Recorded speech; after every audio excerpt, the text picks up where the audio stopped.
Hello, and welcome back to Ask Your Pain Doc.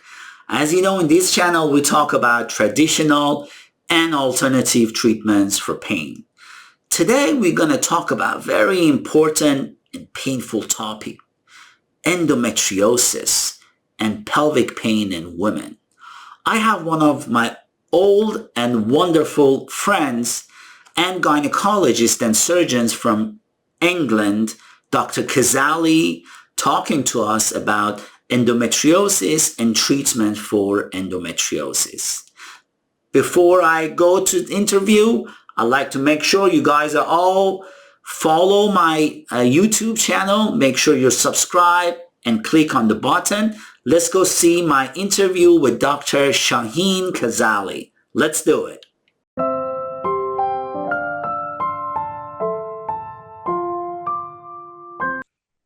Dr. Khazali, welcome to our channel, Ask Your Pain Doc, and thank you for your time and effort that you make to talk to me about endometriosis.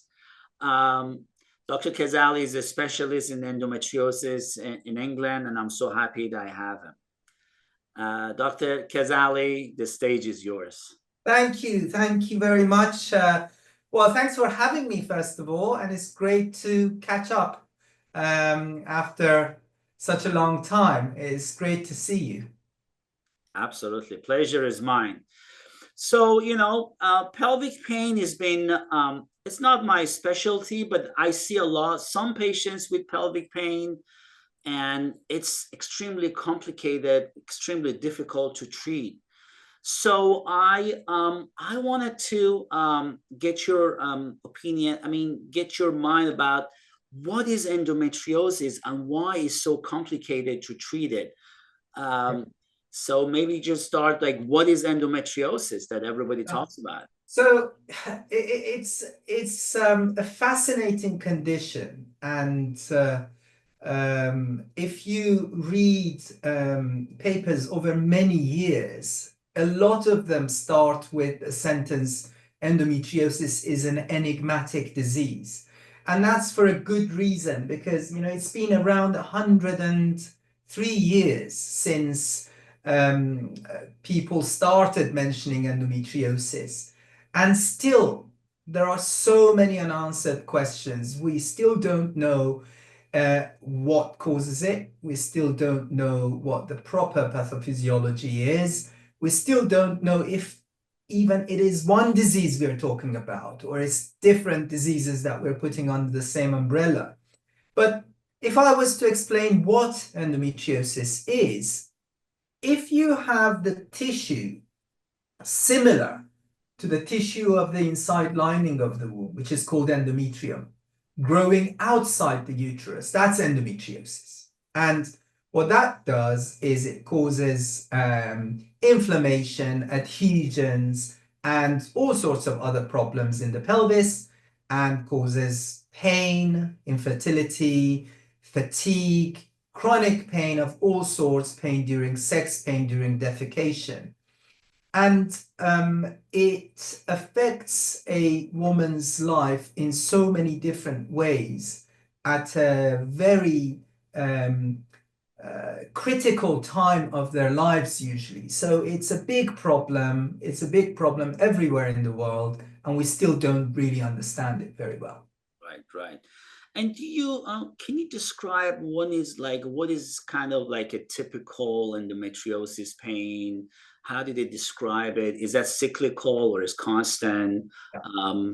Would you mind? Yeah, that's a great question. And that actually leads us to busting some myths about endometriosis, because whilst there are some textbook kind of stereotypical endometriosis pain that we can talk about, it can take all sorts of different shapes and forms. So let's say the big three symptoms are pain with periods, which is the cyclical pain, pain with sex, and pain on defecation. So these are the big three. But most of my practice is endometriosis, and it's uncommon to see this kind of combination in every single patient. You can see all sorts of very common and confusing symptoms, which makes it very difficult to diagnose. So you get fatigue, for example, which is very common in all kinds of conditions. You get IBS type symptoms, you get pain that is not cyclical, and so on. So yeah, whilst those are the big three, it can take all sorts of shapes and forms. Right, right. Do you ever see patients with like back pain? Because I treat a lot of patients with fibromyalgia. Yeah. They have tender points, multiple area, and that sometimes makes it very confusing. Yeah. Um, do you see some of those patients that have endometriosis that sort of have referred back Yeah. pain? Oh, and it's not necessarily referred back pain. So this is an important point, because as gynecologists, we tend not to ask about back pain, or at least, before I got into the field of neuropelviology, which is the study of and operations on the nerves of the pelvis. I was the same. I wasn't interested in somebody's back pain or leg pain. But we see up to 70% of Ah, patients with endometriosis also have back pain. And the patients don't think that's endometriosis related either, because they think, okay, that's not gynecological, that I need to go and see an orthopedic surgeon. But yes, the answer to your question is it's actually quite common to have back pain. and then what is usually a pathway of diagnosis to endometriosis? I know that, the difficult ones somehow end up with you, but like, what is they usually go through their GP or their primary care doctor, and then they see the specialist? Is that how? Well, again, you ask all the right questions. This is one of the problems with endometriosis. On average, it takes 8.5 years for endometriosis to be diagnosed. So from the first time that you go to your primary care doctor to the time that you have a diagnosis in the Western countries, in the developed countries, it takes around 8 years. The pathway usually is that a young girl goes to her primary care physician and says, I have pain. And usually the answer is, well, periods can be painful, take this painkiller and you'll be better. And then they go back and they go back, and then they will be put on birth control pills and they still have pain. So that's usually the presentation. How is the diagnosis made? Oh, maybe let me go back one step. You asked me what endometriosis is, and I should add to my answer that it's an incredibly common condition. So you have the same number of women with endometriosis as you have women with diabetes. Okay, that's how common it is. 1 in 9 to 1 in 11 women in their reproductive age have endometriosis. So with diabetes, you do a blood test, you do a urine test, and you've got your diagnosis. With endometriosis, it's not as easy as that yet. We're getting there, we hope. But you do an ultrasound scan. First of all, of course, you listen to the patient, you take a history. That should raise suspicion. But then you do an ultrasound scan. Now, if you have severe endometriosis, particularly if you have ovarian endometriosis, which are called chocolate cysts or endometriomas, you should be getting a diagnosis straight away at ultrasound scan stage. But that's not that common. So you have a negative ultrasound scan, and then back and forth, until they see a gynecologist. A gynecologist, depending on who you see, may suspect endometriosis. Examination can be helpful, but again, that's not diagnostic. And that's part of the problem, because in a lot of patients with endometriosis, until you do a laparoscopy and actually see the lesions, you're not going to be able to make the diagnosis. Right, right. And so that's how it just makes it so complicated. What, in your opinion, what are like the initial treatments? Like, if you want to start from sort of A to Z, and Z will be the time when they see you for surgical consultation. Yeah. What is the sort of like step 1 to, Yeah. 10, if you don't mind Um, that? so endometriosis and treatment of endometriosis should follow the same kind of principle as any other condition, that you start with simple things first. And for some patients, reassurance is enough. Even if you've diagnosed endometriosis, if somebody's symptoms are under control and it hasn't affected their quality of life, fine. They don't necessarily have to have any treatment. Then we go to the next step, painkillers, hormonal or non-hormonal medical treatment. Sometimes IUDs, hormone-based IUDs, could be the next step of treatment. And many patients will actually respond to that very well. And again, providing that there aren't any red flags or any worrying features, or the condition is not progressing rapidly, that may be enough. And then we have other types of medical treatments that could become necessary, hormones that would stop ovaries from working, although I personally don't use those very often. But only if these don't do the trick, then Right. we'll start thinking about surgery. Then when you see them for surgical consultation, would you just explain us in like simple words what basically you remove those extra nest or extra like Yes, formations? yes. And that's crucial to remember, because generally speaking, there are two ways of treating endometriosis. One is something that for many years has been done, and that's called ablation. And that's basically burning off or applying heat to Right. the lesions. And the problem with ablation, even though it's a very simple procedure, it takes a few minutes to do, it doesn't really need any special skills. It actually doesn't treat the disease. It doesn't remove the condition. It doesn't remove the problem. And then when the patient comes back after a few months with the same pain, we say, oh, there's a high recurrence rate of endometriosis, whereas that's not recurrence. We didn't remove the disease in the first place. And the second way of treating endometriosis is what you just said, which is to remove the disease, to excise the disease. And that's where we come in, that when endometriosis has involved multiple different structures, then it becomes very challenging to remove the endometriosis without damaging those structures. It can be on the bowel, can be on the bladder, can be on the ureters, and all sorts of other extra pelvic organs like the chest, the diaphragm. This is one of the things that we specialize in. That if the disease has involved the thoracic cavity, then I need to join forces with a thoracic surgeon, and together we'll excise that part of the diaphragm. We call that, as you know, a multidisciplinary approach to the treatment of endometriosis. Yeah, no, it must be. Perfect.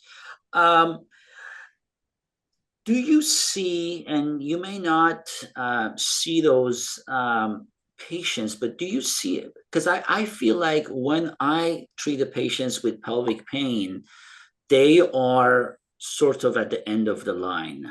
They've seen their primary care doctor, they've seen their gynecologist said your exam is normal, your tests are normal, I don't understand why you had vaginal pain or this cyclical pain. And then it's frustrating for a young woman to have pain. Do you see that there is a big component of emotional issues, anxiety, and depression that happens with these patients? Yeah. So that's a very sensitive subject, because imagine you are a 25-year-old woman. You want to start a relationship, I don't know, set up a business, go to university, and you have pain and nobody can tell you why. Okay, you are feeling that pain. Your pain is real. And that goes on and on for 8 years. Your partner leaves you because they think you don't love them. Sex hurts. You can't get pregnant. Does that not make you anxious? Does that not make you depressed? So it's a chicken and egg thing. And then the same person after a few years, and let's imagine they have endometriosis, and then people start telling her, but look, you have anxiety, you have depression, that's the cause of your pain. But it's true that people who do have anxiety, depression will also, as you very well know, as the expert in the field, will have a different pain pathway. And therefore, in that group of patients, the pain will be perceived differently and the problems that come with it. So in the patient group that I see, there is a very high incidence and prevalence of anxiety, depression, but nobody is sure which came first, and therefore my job is much easier than yours, because I'm a simple man. I just cut away the abnormality and then hope that the anxiety, depression will be treated in time. One thing to add, if I may, is that in fact the approach that you treat the pain physician as the last resort, in my opinion, is not a right approach. We tend to involve the pain specialists early on in the process, and we work together like hand and glove.